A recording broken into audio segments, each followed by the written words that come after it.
السلام عليكم. بسوي طريقة كعك التنور على طريقة أمي. اللي ما عندها تنور تسوي في الفرن، بس التنور لأنه أسرع.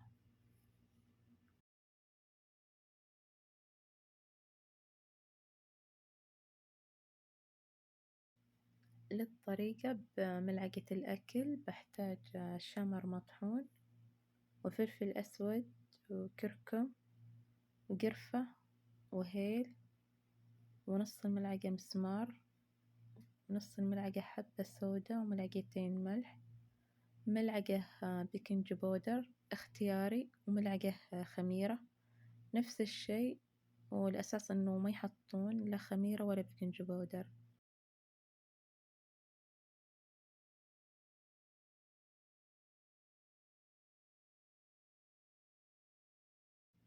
كوب ونص سكر مطحون وكوب ونص سمن وكوب سمسم محموص ومطحون، 3 ملاعق حليب بودرة وحبتين بيض.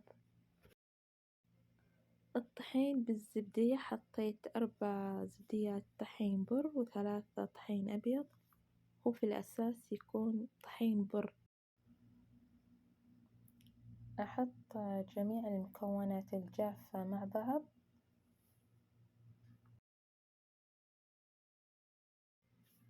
بعدين حطيت عليها السمن يكون حار وأخلطها مع بعض لين تصير عندي بهذا الشكل.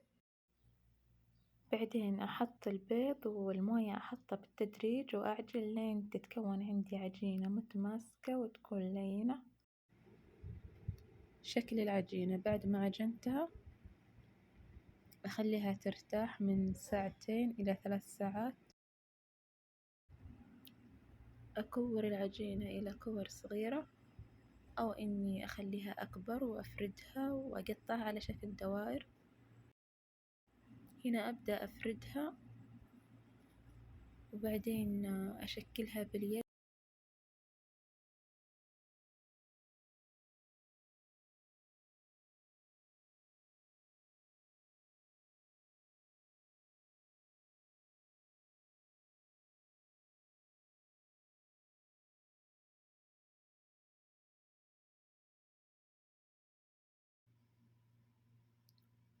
أدهن العجينة بصفار بيض وحليب مبخر.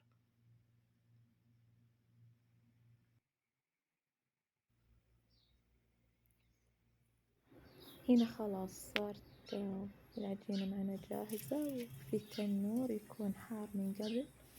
أخبزها أبدأ من فوق وأخليها جنب بعض. ممكن إذا ما مسكت العجينة تحطوا لها شوية موية.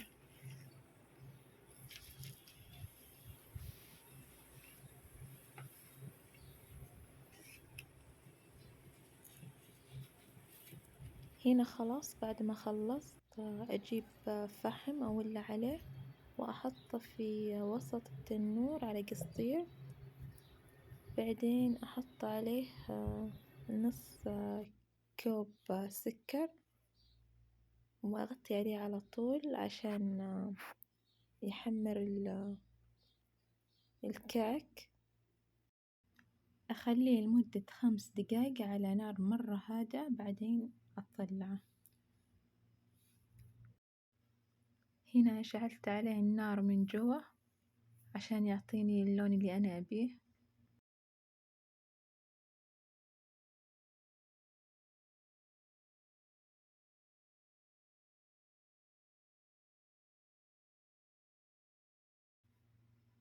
وهذا الشكل اللي طبخته في الفرن، حطيته في صينية وحمرته من تحت وفوق،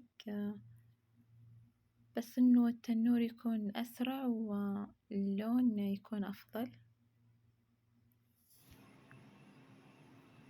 وخلصت كعكاتي الحلوات، وبالعافية علينا وعليكم. جربوه وأنا متأكدة إنه راح يعجبكم، ولا تنسوا تدعموني.